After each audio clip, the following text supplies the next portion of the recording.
Welcome to this deep exploration. Today, we delve into a Buddhist scripture, the Saddharmasambhutapasthastra, the Sutra on the sagely mindful place of the wonderful Dharma. We have compiled material for discussion that is quite broad, touching on everything from physical health and diet, to psychological states like attachment and greed, and even drawing comparisons to modern technology like artificial intelligence, AI. Our goal in this exploration is to extract the core wisdom of the Saddharmasambhutapasthastra from these discussions, understanding how it helps us clearly see our own delusion and attachment, and how these, in turn, affect our quality of life.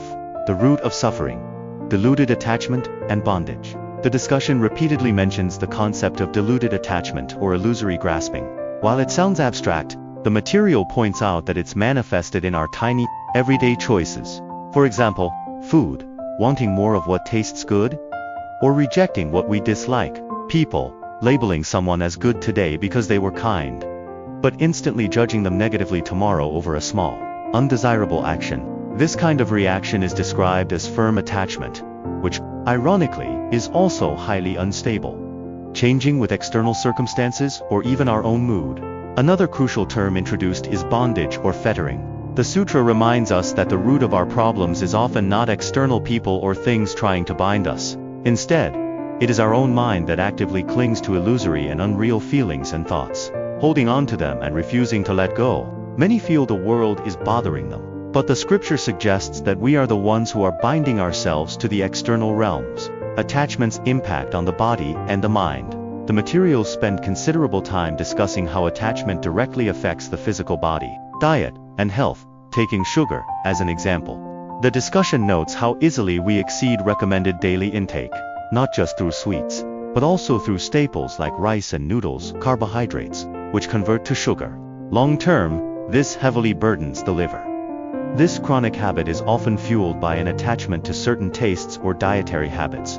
Physical warning signs, potential signs of conditions like insulin resistance are listed for self-observation, such as excessive oiliness on the scalp and face, small skin tags on the neck or armpits, skin darkening and thickening, especially near joints or inner thighs, feeling hungry again, shortly after eating 10 to 20 minutes. These physical reactions confirm the teaching that physical discomfort is followed by mental discomfort, and vice versa, a vicious cycle where the root lies in deluded attachment and bondage. Knowing something is harmful, yet indulging due to a craving for the taste is described as self-destruction. Letting go of results, wisdom in the process. Interestingly, the discussion draws a contrast, using secularly successful figures like Elon Musk and Donald Trump. Their ability to achieve great things might stem from a lack of attachment to a specific, fixed outcome. Focus on the process. The observation is that those who continually break through focus more on the process of identifying and solving problems, rather than rigidly clinging to a predetermined goal of must succeed. The difference: if the mind is solely focused on the result, seeking the fruit, it can neglect the necessary details and adjustments in the actual work. Musk, for instance, didn't start with a complete blueprint but focused on solving individual problems: longer-range electric cars, reusable rockets. Solving the problems naturally led to success. This highlights the difference between being attached to the result and being focused on the process. The danger of greed and the power of non-attachment. The discussion moves to the core issue of greed or craving, which is considered the foundation of many afflictions, kleshas. Without greed, subsequent anger, pride, and doubt had less ground to arise. The extreme metaphor, to illustrate the power of non-attachment. An extreme thought experiment is presented. If you stop grasping even your own bodily excretions as mine, and are willing to completely let them go, you wouldn't be angry or suspicious if someone took them. You might even feel grateful for the cleanup. The point is not the metaphor itself, but the radical, total non-attachment it points to. When the attachment of greed is shattered, many negative emotions have nowhere to cling. The fire of greed. The Saddharmasambhutapasthastra describes greed's destructive power, using the term greed fire. The sutra says this fire is fierce, damaging all good qualities and various desirable palaces, forests, and ponds, completely scattering all wonderful fruits.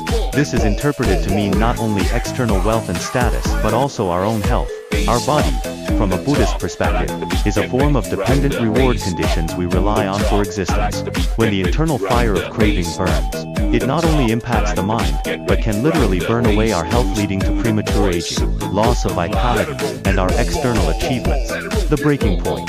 This process of continuous negative accumulation is described as reaching a tipping point where a seemingly stable structure instantly collapses. This consequence is severe, potentially leading to endless cycles of rebirth in the realms of suffering.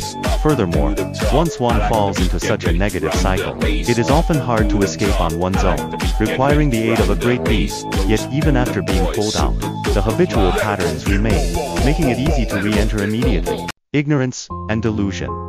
The deeper roots, the core problem lies in a profound lack of clarity, which the material distinguishes using several terms: delusion, lack of understanding, and fundamental ignorance.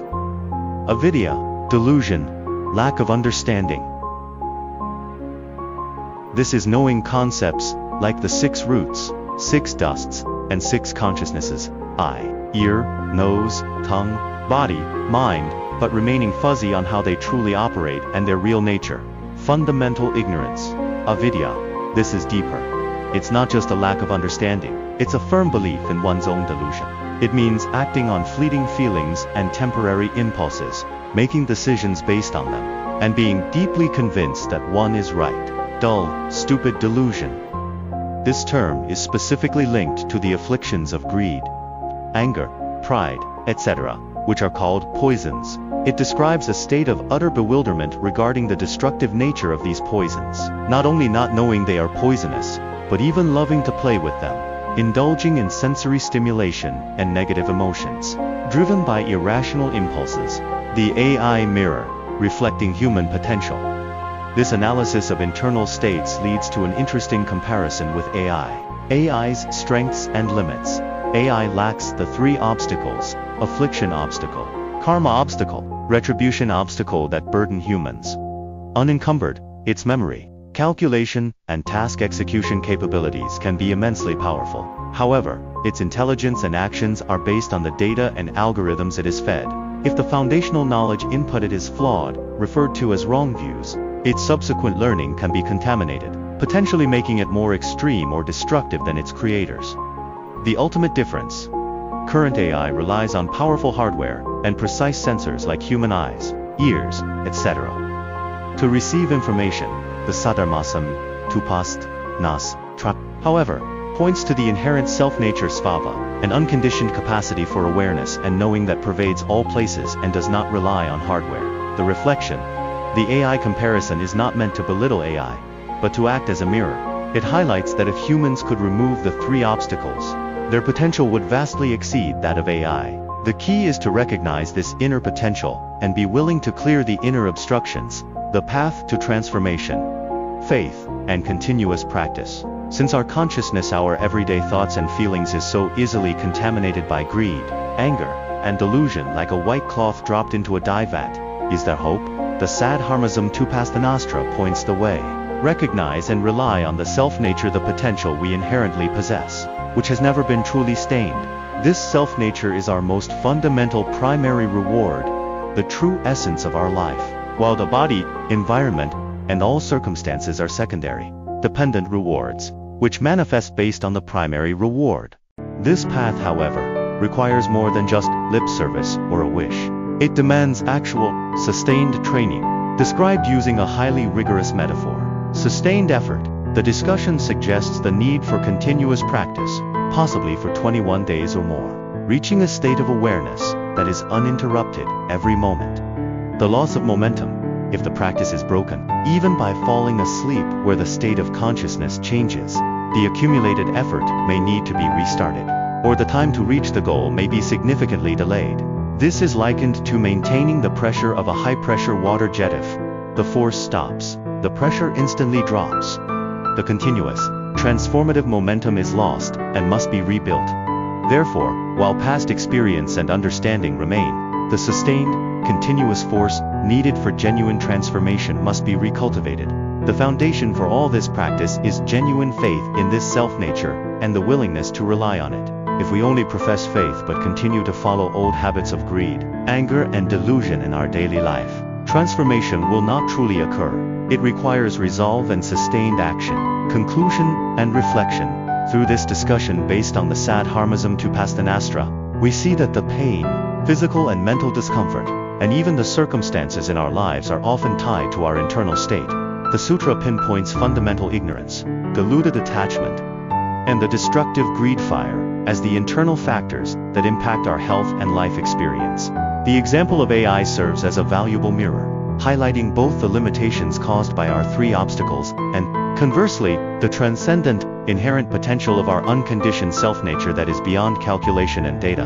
The key to transformation lies in recognizing and having faith in this potential, and then practicing to abide in this fundamentally pure foundation, rather than continually identifying with the easily contaminated and afflicted consciousness. As a final question for reflection, the discussion suggested that those who are successful in the secular world might be less attached to a specific result. Can you identify any seemingly small attachment in your own life? Perhaps a preference for a certain food, a viewpoint you refuse to question, or a craving you find hard to let go of? Try to observe it through the lens of the Sadharmasam-Upasthana. Is it possible to slightly relax that attachment?